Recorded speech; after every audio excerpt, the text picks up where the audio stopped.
हिंगोलीच्या सेनगाव तालुक्यामध्ये ब्राह्मणवाडा शेतशिवारमध्ये तणनाशकाच्या फवारणीमुळे 8 एकर क्षेत्रामध्ये सोयाबीन संपूर्ण करपून गेलाय। संतोष क्षीरसागर या शेतकऱ्यानं 2 दिवसांपूर्वीच 8 एकर क्षेत्रावर या फवारणी केलेली होती, मात्र एकाच दिवसामध्ये संपूर्ण सोयाबीन करपून गेलेलं आहे आणि त्याचमुळे शेतकऱ्याचं लाखो रुपयांचं नुकसान झालंय। बोगस खतं आणि औषधांमुळे हिंगोलीमधील शेतकऱ्यांचं मोठ्या प्रमाणात नुकसान होतंय अशी बाब समोर येतेय। कृषी विभागाकडून या बोगस औषध कंपन्यांवर कारवाई केली जात नसल्यामुळे कृषी विभाग आणि औषध कंपन्यांमध्ये मिलीभगत असल्याचा आरोप शेतकऱ्यांनी केलाय। या सगळ्या संदर्भात आढावा घेतलाय आमचे प्रतिनिधी समाधान कांबळे यांनी। हिंगोली जिल्ह्यामध्ये बोगस खते आणि औषधी जे आहेत त्याचा मोठा सुळसुळाट असल्याचे दिसून येत आहे।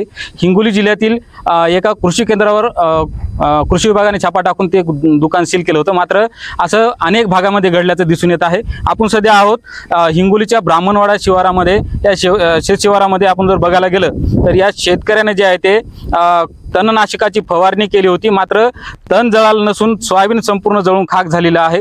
या क्षेत्रावर जर बघायला गेलं तर हे बाजूचं क्षेत्र आहे, या शेतामध्ये सुद्धा सोयाबीन पेरलेली आहे, मात्र या शेतामध्ये तणनाशक फवारलेलं नव्हतं, ते संपूर्ण सोयाबीन हिरवगार आहे। मात्र या शेतामध्ये जे आहे सोयाबीनवर तणनाशक फवारल्याने संपूर्ण जी सोयाबीन जळून गेलेली आहे। आपल्यासोबत शेतकरी आहेत, आपण बोलणार आहोत यांच्याशी।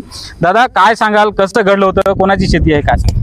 ही शेती संतोष मोतीराम क्षीरसागर यांची आहे आणि यांनी 2-3 दिवसाच्या अगोदर म्हणजेच 28 तारखेला त्यांनी फवारणी केलेली आहे। फवारणी केल्यानंतर तणनाशकाची फवारणी केली। तणनाशकमध्ये तणकड तर मेलच नाही, पण सोयाबीन कुठेही काहीच राहिली नाही। आणि असे प्रकार बरेच हिंगोली जिल्ह्यात घडतात। खताच्या बाबतीत जरी आम्ही खत आणायला गेलो तर खत नाही, गेलं तर 2 नंबर मध्ये देतात, ब्लॅक मध्ये देतात।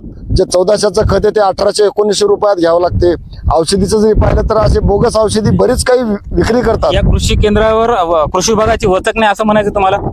कृषी केंद्रावर कृषी विभागाच्या वचकचा काही संबंधच येत नाही, कारण कृषी विभाग आणि कृषी केंद्र यांचे मिलीभगत आहे। जसंच की आमचा तर एक त्याच्यावर आक्षेप आहे की कृषी केंद्रावाले कृषी विभागाला हप्ता देऊन हे बोगस बियाणे बोगस औषधीची विक्री करतात, असा आमचा 100% त्यांच्याकडे संशय आहे। निश्चित बघायला गेलं तर कृषी केंद्र आणि कृषी विभाग यांची मिलीभगत आहे असे शेतकरी म्हणतायत।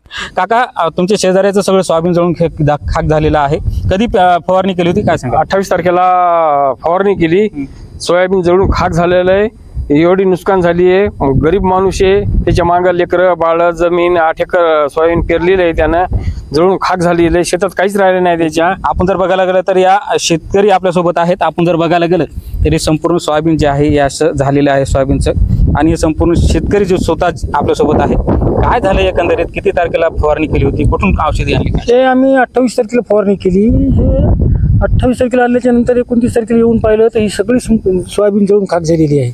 आणि त्याच्यानंतर आम्ही त्या कृषी केंद्रावाल्याला वारंवार त्याच्याकडे तक्रार केली की बाबा आमच्या वरात या सोयाबीन पहा, तर त्याची सोयाबीन पाहाय नाही आणि काहीच नाही। ते म्हणतात तुम्ही कंपनीवाले हे करायचं,